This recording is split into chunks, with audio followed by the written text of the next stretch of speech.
भी आपसे ही करूंगा। अभिषेक शर्मा चल पड़े, 50 रन किए उन्होंने, काफी तेज किए, यूजुअल से ज्यादा 200 का स्ट्राइक, 183 का स्ट्राइक रेट जो उनका होता है यूजुअली।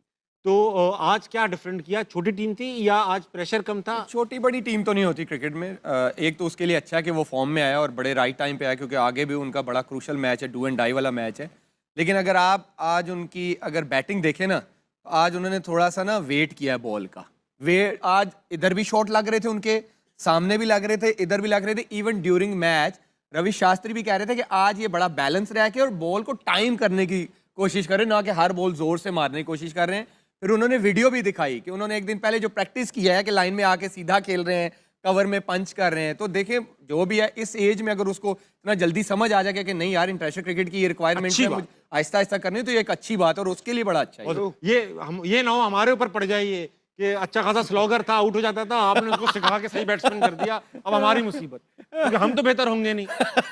रऊफ भाई आप बताइए कि अब इंडिया ने आज ऐसे खेला कि जैसे उन्होंने इंटेंट दिखा दी कि भाई आमिर को गलत साबित करेंगे, सेमीफाइनल में पहुंचेंगे, रन रेट भी बेहतर कर लिया उन्होंने आज। आपको लगता है कि अब इंडिया के चांसेस हैं?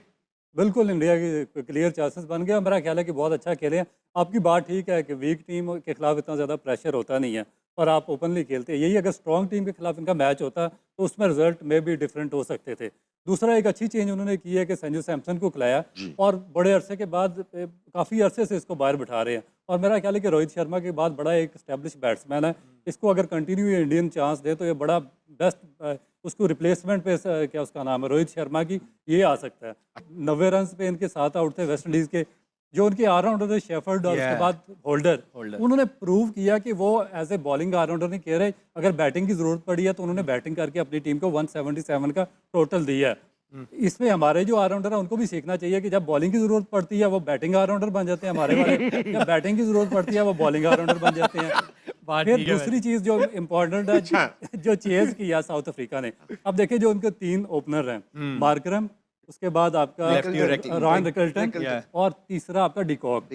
डिकॉक ने 54 टेस्ट मैचेस खेले हुए हैं, 96 उसके फर्स्ट क्लास मैचेस हैं, 100 फर्स्ट क्लास मैच है मार्करम के और 60 उसके टेस्ट मैचेस हैं। ठीक है, रॉयन रिकल्टन के 20 टेस्ट मैच हैं और 70 उसके फर्स्ट क्लास मैच हैं।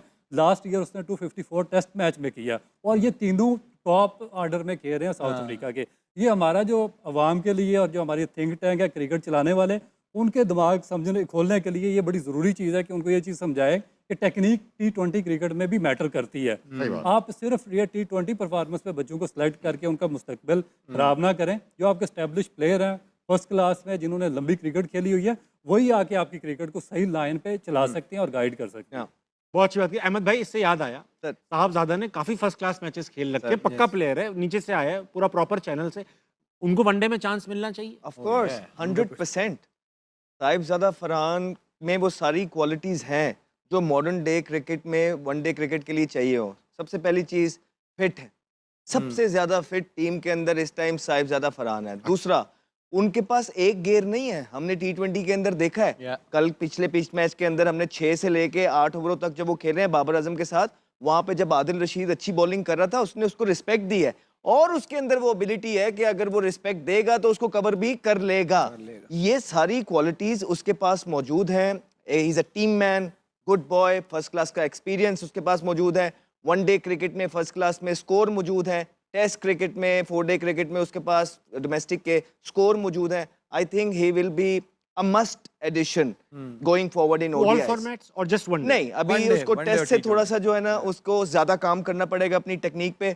मेरा मशवरा उसको यही है, अगर मैं कोई मशवरा दूंगा, जिस तरह वो खेलते हैं, वो रेड बॉल का इतना मटेरियल वो नहीं लगते, इवन दो उनकी परफॉर्मेंसेज हैं। गोइंग फॉरवर्ड जब उनको पहले वनडे मिल जाए, यू नेवर नो कि वो टेस्ट में भी जो है ना पाकिस्तान उसको इस्तेमाल कर सके, लेकिन अभी के लिए उनको सिर्फ वाइट बॉल के लिए रखना चाहिए ताकि उनका जो ध्यान है T20 या वनडे से वो बिल्कुल शिफ्ट होकर टेक्निकली रेड बॉल पे ही ना चला जाए। हमने बहुत सारे ऐसे प्लेयर्स देखे हैं जो खराब हो जाते हैं, तो अभी उनको वाइट बॉल पे रखें, लेकिन वनडे के अंदर उनको लाजमी इंडक्ट करना है। और अगर वो वनडे के अंदर परफॉर्मेंस करते हैं, यू नेवर नो फ्यूचर के अंदर हमें वो 5 दिन का मैच पाकिस्तान से खेलते हुए देख रहे हो। और इनफैक्ट इससे एक बड़ी बात करूं, पाकिस्तान को एक दिन लीड कर रहे हो। हाँ बिल्कुल ऐसा हो सकता है। टेक्निकल सवाल पूछूंगा अब्दुल रऊफ भाई। मैंने जो जब जितनी भी क्रिकेट देखी है, अब क्योंकि मॉडर्न डे क्रिकेट में बैट बहुत मोटे ताज़े बड़े पावरफुल बैट आ गए as compared to older days. जब आप लोग पहले खेलते होंगे 2007-8 में तो बैट बड़े अलग होते होंगे। अब जैसे फॉर एग्जांपल इन्होंने कल बताया छक्के मारने के लिए ताकत से ज़्यादा टाइमिंग चाहिए होती है। बॉल टच कैसे हो रही है जा रही, सईद अनवर मारा करते थे पुराने ज़माने में, इससे ही और बैट्समैन। अब जहाँ तक बात है पाकिस्तानी बल्लेबाजों की, साहबजादा को साइड पे कर लीजिए, साइम बाबर की बात करते हैं, उनसे छक्के नहीं लगते। तो पावर प्ले में उन्होंने पता नहीं कितने कम छक्के मारे में, ये सबको पता है, छक्के नहीं मार पाते।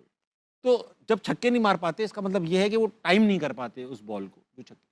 अब एक ग्रेट बैट्समैन बनने के लिए अगर ये बेसिक स्किल ना हो टाइमिंग की, तो फिर ग्रेट बैट्समैन कैसे बनेगा बंदा? देखिए बेसिकली तो ये स्ट्रक्चर जो पावर हिटिंग है ये सीखनी पड़ती है आपको। आपके जो साइंटिफिक मेथड्स हैं उनको यूज़ करना पड़ता है। हमारे बदकिस्मती ये है कि हमारे जो फारिग फेरे होते हैं इधर काजी स्टेडियम के आसपास उनको पकड़ते हैं, कैंप लगा देते हैं कि आके इनको छक्के मारना सिखाओ। इस तरीके से आप पावर हिटिंग सीख नहीं सकते। आप देखेंगे ये जो मार्करम है या डिकॉक है या उसके बाद जो ये अभी हिटमर है जो वेस्ट इंडीज़ के हैं, इन्होंने जब जो पावर हिटिंग सीखी है इनके स्ट्राइक रेट भी 120-125 थे। मगर 1-2 साल के अंदर इन्होंने जो अपने अच्छे लोग थे उनके साइंटिफिक जिनके पास नॉलेज था उनके साथ काम किया, उन्होंने इनके जो लीवर थे उनको अच्छे तरीके से स्टेबल करके यूज़ करना सिखाया, बॉडी वेट को बैलेंस करना सिखाया, जो ग्रेविटेशनल फोर्सेस हैं, जो ग्राउंड रिएक्शन फोर्सेस हैं, जो आपकी अंदर मस्कुलर फोर्सेस हैं, उनको यूटिलाइज़ करना सिखाया। मैक्सिमम उसको किस तरीके से आप यूटिलाइज़ करके उसको बैटिंग में इस्तेमाल कर सकते हैं। अपने लीवर्स को किस तरीके से अपनी बॉडी जो सेंटर है उसके पास आप किस तरह रख के उसको यूटिलाइज़ कर सकते हैं। तो ये चीज़ें हमारे इनको सिखा नहीं रहे। आप कैंप लगा देते हैं, पीछे भी एक फर्स्ट क्लास छुड़ा के आपने कैंप लगा दिया जी, एक फार्मर टेस्ट क्रिकेटर है उसको बुला दिया जी कि इनको छक्के मारना सिखा दें अब्दुल रज़ाक साहब, जी रज़ाक साहब को। तो ये कोई तरीका नहीं है, ये नॉनसेंस है मेरे ख्याल के मुताबिक और नॉन सीरियसनेस है ये। तो आपको ये साइंटिफिक मेथड को यूज़, देखिए आजकल जो टेक्निक्स यूज़ हो रही हैं, आपको साइंटिफिक जो है जो स्पोर्ट्स ये स्पोर्ट्स साइंटिस्ट चाहिए होता है, स्पोर्ट्स बायोमैकेनिक्स चाहिए होता है, आपको स्पोर्ट्स न्यूट्रिशनिस्ट चाहिए होता है, स्पोर्ट्स साइकोलॉजिस्ट सब टीम्स चाहिए के होता है। पास है इंटरनेशनल, ये सारी टीमों के पास आजकल हैं, हमारे पास नहीं है, हमारे पास नहीं है। है ही नहीं। हम अभी तक उसी मेथड पे चल रहे हैं कि फार्मर प्लेयर्स को बुलाते हैं, उनको कहते हैं कि इसको बॉलिंग करना सिखा दो, इसको बैटिंग करना सिखा दो, और उनका वे ऑफ कोचिंग क्या है, वो मुझे बुलाएंगे, तू मेरी तरह बॉल फड़ ले, तू इस तरह बॉलिंग कर ले, दूसरा आएगा तू मेरी तरह बैटिंग कर ले। तो ये कोई मेरा ख्याल है कि कोचिंग मेथड इससे नहीं हो आप सकता। खराब कर रहे हैं। लेकिन आमिर भाई इससे आप सवाल पूछूंगा, अब तो कोचिंग का एक क्राइटेरिया है, फलां लेवल का कोचिंग इंस्ट्रक्शन हो। अब सॉफ्टवेयर ऐसी चीज़ है जो ऐसा नहीं है पाकिस्तान नहीं ले सकता, वो सॉफ्टवेयर भी होंगे, बायो मैकेनिक्स, कैमरे वैमरे, एनालिस्ट। मैं देखता हूँ हमारे यहाँ भी लैपटॉप खोल के लोग बैठे होते हैं, मैंने देखा है उनको, कुछ तो कर रहे होते हैं उसके अंदर VPN लगा के। तो ये बताइए कि जब ये सब टेक्निक दुनिया में अब छा चुकी है, मेरे ख्याल से अफगानिस्तान के पास भी होगी, तो हम लोग ये कह रहे हैं कि है ही नहीं हमारे यहाँ ये बायो मैकेनिक्स का बताना ये तो आप दूर जा रहे हैं, मैं बताता हूँ। हमारे पास जो फिजियो है ना इस टाइम, हाँ, वो पिछले 8-9 साल से है। वो तब से है जब से हमारे कितने मेन प्लेयर इंजर्ड हो चुके हैं और रीहैब इंग्लैंड में करते हैं, तो फिजियो नहीं चेंज हुआ, तो हम ये कहाँ से चीज़ें लेके आएंगे? ये तो बेसिक है जी, क्यों नहीं चेंज किया ये पूछे ना। पूछ रहा हूँ आपसे, आप बताएंगे वो नहीं चेंज हुआ कि जिसने शाहीन इंजर्ड हुआ इंग्लैंड में रीहैब कर रहा है, शदाब इंजर्ड हुआ इंग्लैंड में रीहैब कर रहा है, नसीम इंजर्ड हुआ इंग्लैंड में रीहैब कर रहा है, और इसके होते हुए लड़कों के नसीम का शोल्डर जो है वो जब खेल रहा था तो वो बोल रहा था कि मेरे शोल्डर में दर्द है और नहीं कुछ नहीं होता, टेपिंग कर करके उसका सर्जरी तक पहुंचा दिया उस बंदे ने, वो नहीं चेंज हुआ। तो आप कह रहे कि ये चीजें लेके आओ, कहाँ से लेके आएंगे? बोल दो अहमद भाई, हाँ प्लीज। तो ये जो आमिर ने भी बात की है ना, उसका जो फास्ट बॉलर अपना क्या नाम है, नसीम शाह की, देखिए उसको रोटेटर कफ इंजरी हुई है। अब रोटेटर कफ इंजरी क्या होती है, आपके 4 मसल यहाँ पे अटैच होते हैं। सबसे पहले एक हल्का सा टीयर आता है जो आपको देता है, आपको माइंड को सिग्नल देता है कि आपकी इंजरी शुरू हो चुकी है। अगर वहाँ पे आपका कोई अच्छा प्रोफेशनल एक्सपीरियंस बंदा वहाँ पे बैठा हुआ है जो कि मेरिट पे वहाँ पे है, तो वो पहली दफ़ा ही वो उसको जज कर लेगा, वो उसको प्रिवेंट कर लेगा, इंजरी प्रिवेंशन, और वो उसको कहेगा कि आप साइड लाइन हो जाएं, आप 1-2 हफ्ते रेस्ट करें और उसके बाद आपका सारा चीज़ ठीक हो जाएगा। यहाँ सर्जरी तक लेके आ वहाँ पे देखिए उसके बाद क्या होता है, सबसे पहले टिंगलिंग होती है, फिर इंजरी, वो मस्कुलर टीयर आता है, उसके बाद पूरा टीयर आ जाता है, फिर ग्रेड 1 से ग्रेड 3 इंजरी हो जाती है, फिर ऑपरेशन तक ये लोग उसको लेकर गए हैं, और अब उसकी पेस 150 से 140 तक है। यही प्रॉब्लम होती है। अब मिचेल स्टार्क जब जाके अपने फिजियो को बोले ना कि मुझे हैमी में जरा निगल आ रहा है, स्टिफनेस आ रही है, तो वो कभी उसको प्रेफर नहीं करेंगे कि तुम मैच खेलो, उसको बोलेंगे ठीक है तुम ब्रेक लो, जब तक तुम्हें कॉन्फिडेंस नहीं आता, जब तक ये तुम्हारा जो निगल है ये खत्म नहीं होता, तुमने कोई बॉलिंग नहीं करनी। यहाँ पे क्या होता है, टेप करके निगल में हम खेलते रहते हैं, बचाते हैं उस इंजरी को कि इंजरी ना हो जाए, वो करते करते करते हमारी पेसें भी नीचे आना शुरू हो जाती हैं। इसकी वजह आमिर भाई ये है कि बेंच पे कुछ है ही नहीं, बेंच पे भी कुछ है नहीं, लड़के को भी इनसिक्योरिटी है कि मैं यहाँ से अगर बाहर हुआ ना तो मैं गया। नहीं हम बेसिकली होता ही है, देखें अब आप right man for the right job की जब बात कर रहे हैं तो वो फिजियो की जो बात कर रहे हैं, वो फिजियो की जो क्वालिफिकेशन होगी वो पता क्या होगी या क्यों है, सिर्फ सेटिंग के अंदर होगा। बहुत सारे ऐसी हमने वाकयात सुने हैं कि आपके प्लेयर जो है ना डोमेस्टिक खेलने आते हैं, राइट, वो उसी फिजियो से वो रिपोर्ट लिखवाते हैं कि हमें इंजर्ड कर दें 4 हफ्ते के लिए जब तक डोमेस्टिक चल रही है। वो रिपोर्ट लिखते हैं, वही रिपोर्ट जो है पीसीबी के पास जाती है, जैसी डोमेस्टिक खत्म होती है वो रिपोर्ट आ जाती है ये लड़का फिट हो गया। इसी तरह टीम के अंदर भी इससे ज्यादा टीयर्स की बात होती है, लड़के इंजर्ड, लड़के अनफिट, राइट, लेकिन वहां पे क्योंकि उसके साथ सेटिंग होती है, वो जैसी चाहते हैं वैसी रिपोर्ट बनाते हैं। उसके इसमें प्लेयर का भी कसूर है। प्लेयर खुद भी इनसिक्योर होता है, प्लेयर खुद भी कहता है कि चलने दो, प्लेयर खुद भी फिजियो कहता है कि यार मैंने खेलना है, क्योंकि वो प्लेयर की माइंडसेट ये है कि एक दफा हम बाहर हो गए उसके बाद हमें चांस नहीं मिलना, बारो बार हो गए। तो नुकसान किसका हो रहा है मैं ये पूछना चाहता हूँ, पाकिस्तान का। तो ये पाकिस्तान का ही तो नुकसान हो रहा है जब आप सेटिंग के अंदर लोगों को लेके आते हैं, लोगों के पास आपके राज हो जाते हैं, सीक्रेट्स हो जाते हैं, फिर आप उनको इतनी आसानी से नहीं निकाल पाते हैं क्योंकि आपको फिर वो ब्लैकमेल करते हैं। तो कहने का मकसद ये है कि जहाँ जो रऊफ भाई बातें कर रहे हैं ये 100% ठीक बातें हैं, लेकिन क्या रऊफ भाई को यहाँ बैठे ये बातें पता है? तो पाकिस्तान क्रिकेट बोर्ड में किसी को ये बातें नहीं पता है, जिनकी जॉब ही यही है, जिनको लाए इसलिए कि पाकिस्तान की क्रिकेट जो है इनहेंस करे, इंप्रूव करे, ऊपर जाए।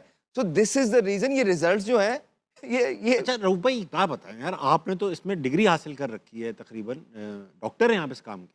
मुझे ये बताइए कि ये जो माइक हेसन है ये तो बाहर के, ये हेड कोच का काम नहीं होता कि वो फिजियो टीम का जो पूरा स्टाफ होता है वो सेलेक्ट करे हैंड पिक, और वो देख रहा होगा ना यार ये फिजियो हमारा ठीक काम नहीं कर रहा। उसने तो इन्होंने तो न्यूजीलैंड के साथ काम किया, इंटरनेशनल कोच है, इन्होंने तो देखा होगा ये फिजियो यार हमारा सही काम नहीं कर रहा, तो ये तो कभी नहीं शिकायत कर रहे।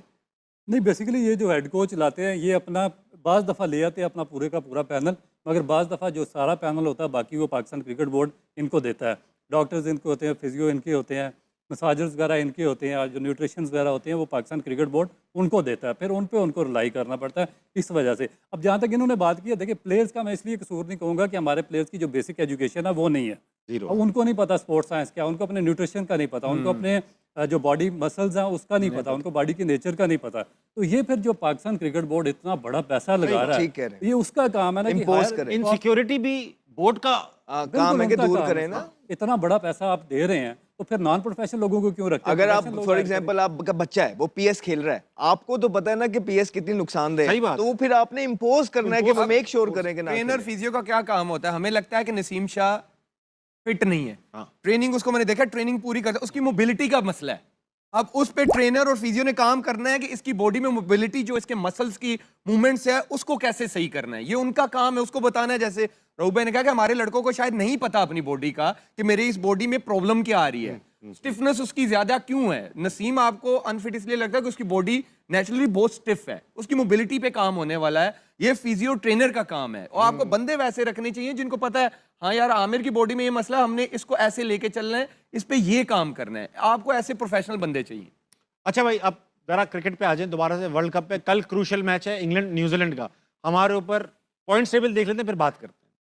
इस वक्त तो वाकयात कुछ इस तरह के हैं कि इंडिया ने काफी रिकवरी की है, -3.8 से -1.1 पे आ तो वैसे ही है ना, डू एंड डाई, जो जीते वो पहुंच जाए, उनका उनके ऊपर तो यही है, डू एंड डाई वाला बात है, जो जीतेगा पहुंचेगा। Zimbabwe is out, Zimbabwe eliminated है।